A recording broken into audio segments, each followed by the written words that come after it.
Morning mist hung over the quiet residential streets of the Riverside district. Rachel Wilson was gently mixing pancake batter on her kitchen island. The soft spring sunlight streamed down onto her white sink and marble countertop. "Mom, can you make them dinosaur-shaped?" Aiden asked, his eyes sparkling in his Gap Kids pajamas. Rachel smiled and nodded, pouring the batter into the pan and spreading it into a dinosaur shape. "Of course, sweetie. How about a T-Rex?" "Yes." Her son's smile filled Rachel's heart with warmth. Aiden was 6, a first grader at Riverside Elementary School.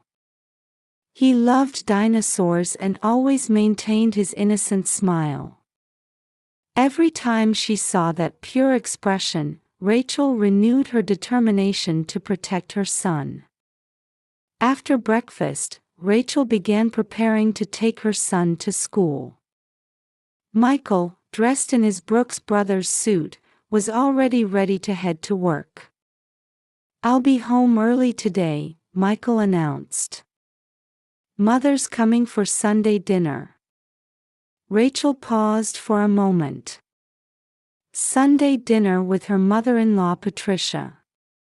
It was a weekly tradition, and simultaneously a source of pressure. In the afternoon, after finishing her weekend shopping at Whole Foods Market, Rachel went to pick up her son.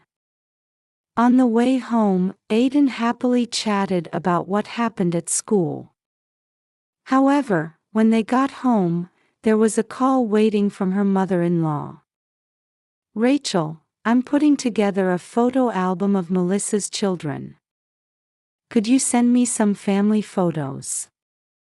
Rachel understood the hidden intention behind this casual request. Last month, her mother-in-law had created a family photo collage. Aiden's image had been subtly excluded. "Of course. I have some lovely recent photos of Aiden too." A moment of silence fell across the phone line. "Oh, but this time I just need pictures of Melissa's children." Rachel suppressed a deep sigh. On the living room wall hung a family photo taken last Christmas at Rockefeller Center. Aiden's smile in that picture seemed slightly tense, as if protecting himself from his grandmother's cold gaze. At dusk, Aiden was drawing dinosaurs while excitedly talking about his upcoming birthday party. "I want a T-Rex cake." Rachel gently stroked her son's head as she reached for her smartphone to make a reservation at Sweet Lisa's Bake Shop. Just then, a new message arrived from her mother-in-law. "I'll take care of the birthday cake. It's our family tradition." A shadow of anxiety fell across Rachel's face as she stared at the screen. Outside, the spring twilight was quietly enveloping the upscale residential neighborhood of Riverside. On field day in May, Greenwich Academy's grounds were filled with children's excited voices. Fresh green trees created gentle shade, and parents spread picnic blankets on the grass. Aiden lined up for the race while Rachel cheered from the sidelines with other parents. "Go, Aiden." Next to Rachel, Melissa Taylor, the PTA president, joined in the cheering. Behind them stood Patricia, wearing a stern expression. Her gaze was fixed on Melissa's daughter Sarah. Her mother-in-law, known as a regular at St. Mary's Church, was impeccably dressed as always in her pearl necklace and Talbot's two-piece suit. "Ready, set, go." With the starter's signal, the children took off running. Aiden, showing his natural athletic ability, was running in second place. Though usually absorbed in drawing dinosaurs, he was showing unexpected talent at the sports day. On the final straight, he gave it his all in a sprint. "Aiden, amazing!" Rachel cheered. Aiden finished brilliantly in second place. Amid the cheers, only Patricia silently walked away. Her back seemed to carry the weight of years spent demanding perfection as a former teacher at a prestigious high school. "Congratulations, Aiden." Melissa rushed over. "That was wonderful running." "Thank you, Mrs. Taylor," Aiden replied, his flushed cheeks glowing. That evening, a family celebration was held at La Strata, an upscale Italian restaurant in Riverside's quiet residential area. Under the soft chandelier light, Patricia didn't mention a word about her grandson's achievement. Instead, she talked exclusively about Melissa's children. "Sarah's performance was truly wonderful. I'm looking forward to her future." Michael silently sipped his wine. His figure in the Brooks Brothers suit was dignified as always. However, in his eyes lurked an indescribable fatigue. As they left the restaurant, Aiden held his father's hand, looking tired. "Dad, does Grandma hate me?" At that question, Michael's expression froze for a moment. Rachel embraced her son and whispered, "That's not true at all. You're a wonderful boy." However, her voice trembled slightly. As summer passed and autumn leaves began to color the street trees, family tensions quietly but surely deepened. Awkward silences at Sunday dinners, minor friction at family events. Then winter came, and Manhattan was decorated with brilliant illuminations. In front of Rockefeller Center's massive Christmas tree, the Wilson family gathered for their commemorative photo. Tourist cheers echoed through the biting wind. "Everyone, come closer," the photographer called out. Aiden stood between his parents, wearing his new Gap Kids duffel coat. Patricia deliberately stood at a distance. Wrapped in her luxury brand coat, she looked like an ice sculpture. "A little closer," the photographer urged. Patricia reluctantly stepped forward. Just before the shutter clicked, she subtly moved away from Aiden. At that moment, Rachel didn't miss the cold light in her mother-in-law's eyes. That night at the Christmas party, the Wilson family mansion in the upscale Riverside district was elegantly decorated with items from Pottery Barn. A mountain of presents was piled in front of the living room fireplace. Above the marble fireplace, holly and poinsettia arrangements were displayed, and the entire room was filled with the scent of cinnamon and pine. "Now, it's time for presents," Patricia announced. Melissa's children received the latest gaming consoles and expensive toys from FAO Schwartz on Fifth Avenue. While children's excited voices filled the room, when it came to Aiden's turn, Patricia handed him a thin package. "This is what Grandma chose," her voice carried a hint of sarcasm. When opened, it was an ordinary T-shirt. It looked like something bought at Target, and even the size was too small. Aiden put on his best smile and said, "Thank you." However, as he climbed the stairs, Rachel didn't miss the tears glistening in her son's eyes. The sound of her son's bedroom door quietly closing squeezed Rachel's heart. Late that night, after Aiden had gone to bed, Rachel confronted Michael in the study. On the antique desk lay proof prints of the family photos taken earlier that day. "We can't go on like this," Rachel said in a trembling voice. "Before Aiden breaks." "I know," Michael sighed deeply. "But Mother, she's extremely afraid of being alone since Father's death." His words trailed off. Outside the window, Christmas snow continued to fall silently, as if heralding an approaching storm. The snow illuminated by streetlights sparkled, fragile and beautiful. Rachel sat by the fireplace, gazing into the flames, deep in thought. Her relationship with her mother-in-law might have reached an irreparable stage. However, she had someone precious to protect. Until late into the night, the fireplace flames continued to flicker quietly. Deep silence settled over the upscale Greenwich residential area. The next morning, Greenwich was wrapped in spring rain. Rachel had watched over Aiden's sleeping face all night. Even in sleep, her son occasionally furrowed his brow, showing signs of anxiety.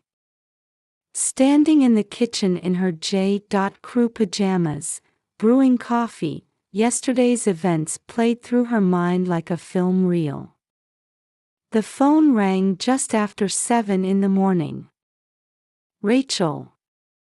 Patricia's trembling voice came through the receiver. "What have I?" Mixed with tears, words of contrived apology continued. However, Rachel's heart no longer held the hesitation of yesterday. "I'm sorry, but we need to take some distance regarding your relationship with Aiden and us." "But I..." Patricia's voice broke off. "I just..." At that moment, the intercom rang. The monitor showed Melissa, standing in the rain but wearing a dignified expression. "We need to talk." Sitting on the living room sofa, Melissa wrapped both hands around her coffee cup and slowly began to speak. "I've been keeping something quiet all this time." Her voice was quiet yet strong. "Mother. I'm actually a stepchild too. But grandmother never once discriminated against me." "Yet Mother." Tears rolled down her cheeks. Outside, the spring rain continued to fall quietly. "I can't stay silent anymore." Melissa straightened her back. "I've decided to cut ties with Mother. I don't want to instill these values in Sarah and the others." Like a dam breaking, changes spread rapidly after those words. In the afternoon, Michael came home early from work. His Brooks Brothers suit was wet with rain, his usually neat appearance disheveled. "Rachel," his voice was unusually strong. "I've decided to disown Mother. I've always done whatever she wanted. But that ends now. I consulted with the company's legal counsel this morning." In the evening, this time George, her father-in-law, visited. Wearing his Westchester Country Club member's jacket, he looked unusually tired. "I've decided to separate from Patricia," he announced quietly but with firm resolve. "My indifference pushed her to this point. I must take responsibility." The rain didn't stop even at night. However, its sound gradually became gentler, as if announcing a new beginning. A week later, Aiden's new birthday party was held in a private room at Greenwich's popular restaurant, Blue Water Grill. The special order cake from Sweet Lisa's Bake Shop was decorated with dinosaur sculptures so detailed they looked like museum exhibits. "Wow!" Aiden's eyes sparkled. It looks like a real T-Rex. The party gathered school friends and their families. Melissa and her children, and surprisingly, Patricia's sister Caroline Miller also appeared. Rachel, Caroline spoke quietly. My sister has started counseling. To think that the wounds she received as a stepchild would manifest in this way. The room was filled with warm air and children's laughter. Outside the window, the rain had cleared, and spring sunlight was beginning to shine through. A month later, there was another contact from Patricia. This time, it was a handwritten letter. Dear Rachel and Aiden. Written in trembling handwriting, the letter detailed her struggle to face her mistakes and her determination for atonement. I am facing the darkness within myself. The counselor says my actions were a projection of the deep wounds I received as a stepchild. After reading the letter, Rachel stood by the window, gazing at the daffodils blooming in the garden. New buds sometimes appear in unexpected places. Perhaps it's the same with people's hearts. When Aiden returned from school, he began drawing dinosaurs as usual. In today's picture, a small dinosaur nestled next to a large one. What's this drawing? Rachel asked. A mama T-Rex and baby, Aiden answered proudly. The mama T-Rex always protects her baby. At those words, Rachel felt her eyes welling up. Outside the window, a spring breeze blew gently, announcing the arrival of a new season. The Greenwich streetscape was bathed in the same gentle afternoon light as always. That night, sharing wine by the fireplace with Michael, Rachel spoke quietly. We made the right choice, didn't we?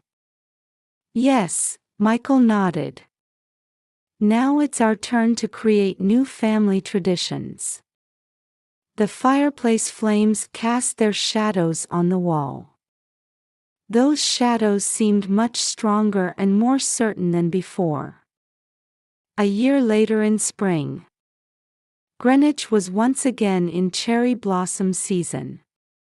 In the quiet residential area of Riverside, daffodils that Rachel had tenderly cultivated bloomed all over the Wilson family garden. Aiden, are you ready? When Rachel called out from the living room, the sound of footsteps running down the stairs echoed. Now 8 years old, Aiden, wearing a new Gap Kids polo shirt, had grown a bit taller. Ready, Mom. Today was Sunday, the day of their new weekly family tradition, Sunday brunch. Gone was the heavy atmosphere of before, replaced by a gentle sense of anticipation throughout the house. Dad, your tie isn't straight, Aiden pointed out. Michael, dressed in his Brooks Brothers shirt, smiled at his son's words. The indecisive shadow had disappeared from his expression. Over this past year, he had truly grown as the head of the family. Arriving at the new cafe, Maple and Vine, in the Riverside district, Melissa and her children were already waiting. From the terrace seats, they could see the calm surface of Long Island Sound. Good morning, Aiden. Sarah waved. Look at my new drawing. On the table lay a picture of dinosaur parents and children. Influenced by Aiden, Sarah had also become interested in dinosaurs. It's really good. Aiden beamed. During brunch, there was an unexpected visitor. May I join you? Turning around, there stood Patricia. However, her appearance was vastly different from a year ago.